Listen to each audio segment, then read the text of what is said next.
Not exactly hidden. All right, little buddy. You've been at this for a few hours. You got something for us? Dale asked the young Apuk who's been running around the building. He had taken over watching over the little guy about an hour previous and had offered the suggestion of organizing things a bit. Now there were 4 piles that everything was sorted into. I think so. I think someone did something stupid and someone else did something greedy and a lot of people just don't care, and that's where everything went wrong. Kalstarn says, and Dale clucks his tongue. And does that mean you don't want them to? I don't want them to hurt anyone again, but if I don't, it hurts. It hurts so much and they need to hurt for it. For bringing hurt to everyone just because they want something. They only want things. They're not protecting people or getting revenge or anything. They just want stuff. Kalstarn's explanation devolves into screaming rage in a hurry. Yes, greed is a sin for a reason. Wanting more for the sake of wanting more is just stupid and hurts people. Dale agrees and Kalstarn nods in agreement. So, I'm going to get everyone and you can walk us through what you know. If there's something you missed, we'll help you out. You've gone through everything and thought good and hard about it. That deserves a reward, Dale says. So, let's stack up these little bundles on a table and move it outside so everyone can see. Kalstarn is quick to agree, and soon enough, both Man and Teenarger are carrying a folding table outside for the entire village to see. Which gets Kalstarn to pause as he looks at the crowd of a little over 100 men all looking towards him. Most offer smiles and friendly waves. The rest give nods of approval, and a couple more come out to help wrangle the table now that he's paralyzed with a bit of fear. It's all right, little buddy. We're on your side. These are all the men who went to get that information. There's an army of sorcerers, Kalstarn asks. Oh yes, and you're part of it. A junior member, yes, but we take care of our own, Dale says, and Kalstarn stares. I've never seen so many men in one place, Kalstarn states, and there's a bit of chuckling even as Jeth Erla and Mux Moro weave their way to the front to watch. Times are changing. For the better, perhaps. Do not be frightened, child. They are on your side. Morgarkun states as he himself actively scans the crowd, as if evaluating or perhaps re-evaluating them. His eyes linger on anyone with a prominent scar or an unusual way of standing. The crisscrossing markings on Koga's knuckles get a bit of a stare. Right. Okay. I took everything and I made 4 piles. This one is definitely. These people are guilty, and this is the stuff that points right at them. The pictures of and IDs of the women that attacked and where they lived was really important. Who got that anyways? Brinchar did. He went through the files of the courier company he runs to see if there were any matchups we got. When he started getting a few hits, he went through the relevant census data and found the rest really quickly. Koga answers and Kalstarn nods. Right. That was one of the most useful bits of all. Also, the bit's that quick bit that shows who's making what kind of money and how was really useful too. That's Vernon's contribution. He actually pulled up everything for the whole world and off-world concerns that have been involved with Serbo as well. Koga says, yeah, that was a bit too much. But the useful stuff was really useful. Especially the bits that show who's friends with who. That really helped me sort things out. All right, little buddy, walk us through it. Who's done the deed and why? Dale asks, and Kalstarn nods. Right. Starting with the definitely pile. The faces of the killers in the attack are from the County of Tars and the Duchy of Twen. They had a double-sized combined force battalion of their army that used people from both sides as a mutual defense agreement. This really big battalion is missing now and no one is looking for it. That was a big, big clue. And who do the Twentars take their orders from? Who could have sent them? Koga prompts and Kals pulls out a pair of pictures. Portraits of Duchess Mazur Twen and Countess Obese Tars. Those two? Kalstarn outright snorts at the emphasis Koga puts on wu. No, I think there are 5 people who are all part of this. Very good, Koga says. So I'm right? Kalstarn asks. You're right. Those 2 had to give their approval. Someone had to give the orders. There's also the issue of who had to give those 2 the idea. I think I know who everyone is. The commanding officer of the Twentars Battalion is General Frey. She's known to be really mean to anyone that gives her any trouble at all, and her answer to most problems is to use overwhelming force and numbers. She's not only the one in charge of the people that attacked, but is exactly the kind of woman to use tanks on a city with only a small volunteer militia. If her win isn't massive, then she doesn't call it a win, Kalstarn says, bringing out another picture of an Apuk woman in a military uniform and a distinct deficit of fun or happiness in her expression. The galaxy may go out of its way to make women both beautiful and plentiful, but this one is clearly a cast iron bitch. The Countess and Duchess, on the other hand, are beautiful almost to the point of parody. They clearly have the money to have themselves pampered through the roof and present themselves as such. The makeup they wear would feed a large family, and the elaborate gowns laden with gemstones and jewelry would cover the cost of that family's home. By Apuk logic, this meant the general looked somewhat weak, and the Countess and Duchess seem almost frail. Their need to display their military presence or wealth is just pathetic. Kalstarn then brings out 2 more pictures from the definitely pile and holds them up after setting the other 3 down. These are the last 2. They're not Apuks at all.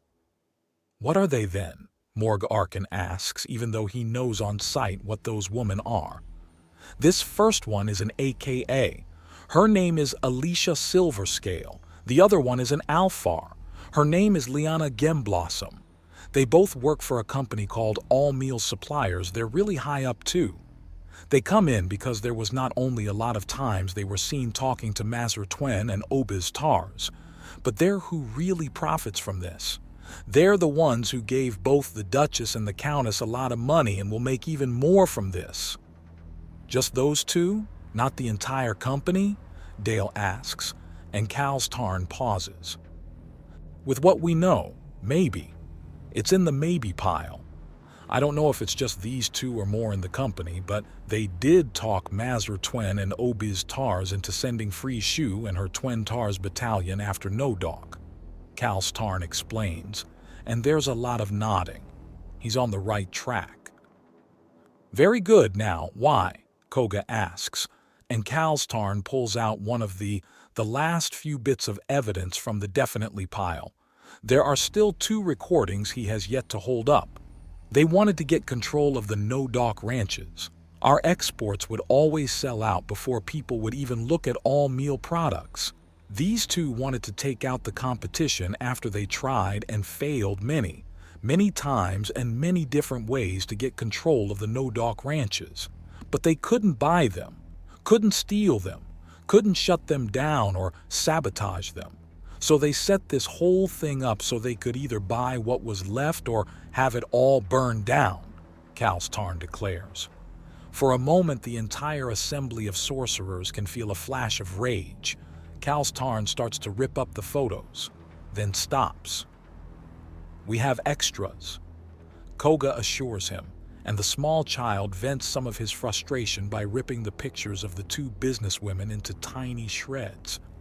He then stomps on them a bit in a fury before huffing and puffing a bit to get his breath back and his temper under control. So is it just those 2 you want, or... No! It was their evil idea, but the Duchess and the Countess went with it. They gave it to Frey. It took all 5 of them working together to try and kill Nodok. If even one of them said no, then it wouldn't have happened. But they all said yes. They all wanted it. So now they're going to get it. Kalstarn's explanation is as much an oath of vengeance as anything else. Good. Continue with the explanations, Morgar Khan says, and Kalstarn looks at him oddly, wondering where he's going. We know why these 5. Why not everyone else? Why not the nobles of the surrounding lands who didn't stop them? Why not the Tars and Twen families? Why not the all-meal company and everyone that works for it? Why just 5? Because it's not them that did it. They don't know what the 5 did. They would probably have said no, or at least never got the chance to. But these 5, the soldiers you all killed, they all said yes, all of them, yes to slaughter. So they said yes to being slaughtered. They made death and pain happen. They chose to ruin lives, so we ruined them. Kalstarn rants, and there are a few cheers. I'm not sure this is something that should be so encouraged, Koga mutters to himself in mild horror. Right. Now the last bits are these. I mean, really, you should have just given these to me rather than make me look through everything, Kalstarn says with a bit of a glare. Evidence can be faked. There are programs you can put into any communicator that let you mimic the voices of others. It's why voice locks and such are just one part of many systems, usually with a DNA lock and a retinal scan and a password for things you want really protected. So yeah, we caught them talking, but talking alone usually isn't enough. Not to mention people can say weird things when their imaginations run wild. I've got cousin who writes, and I've heard him have full-on conversations between 3 people, but it's only him, Dale says with a chuckle. I wonder how he's doing. He writes science fiction, but I've done weirder than the things in his books. Really? That's kind of neat. Wait, no, I need to focus. Okay, we all know what's in those recordings, right? Well, the last bit is when the businesswomen sent new offers to the ranch owners of Nodok right after the attack, but at a much lower price, trying to cheat them. That was a big giveaway, almost as big as you all catching them and recording it. Kalstarn continues after a bit. Anyways, the messages came from the personal addresses of Silver Scale and Gem Blossom. It's them. The army was the Twen Tars battalion, and it only moves at the command of the royals that made it. It was led by General Frey, who wasn't near the rest. They're the 5 we need. Then why the other 2 piles? If you know who is guilty without a doubt and are willing to push aside the rest, why not just a guilty pile and an innocent pile? Morg Arkun asks. The child has a good head on his shoulders. Very good. Because some people I think are just sort of involved but didn't do anything. It's weird. They tried to frame Baroness Uth Tyr. That's the sort of pile next to the definitely not pile there. He says, pointing to the opposite end of the table as the definitely pile. The others are, they might have known something. Duchess Ari Kwur and Thera Chirn could have done it, but I think are uninvolved. They might have known something. They didn't do anything, but that might be what they did wrong. I don't know, not really. They were talked to by Silver Scale and Gem Blossom, but they didn't do anything. I don't know. Hence the biggest pile here, Dale says, tapping it. Yeah, maybe. Maybe a lot of things and a lot of people. I don't really know. The only thing I know for sure is the 5. Good. You have your certain targets. Hit them and wait. See what happens after. Learn and grow. Morg Arkun says, and Kalstarn nods. Now, here's an important question. One that most don't really ask before taking their revenge. What? Kalstarn asks. The very idea of after apparently not occurring. What happens when you get your revenge? When the Countess and Duchess are dead? When the General is in pieces? When the businesswomen are strung up for all to see? What happens after? I feel better? Kalstarn asks. Maybe. Probably even. But they have families, friends, armies, people who care about them or depend on them. So the question is, can you do it? Can you condemn these 5 women to death knowing full well that you're tearing out the lives of those who might not have ever hurt you?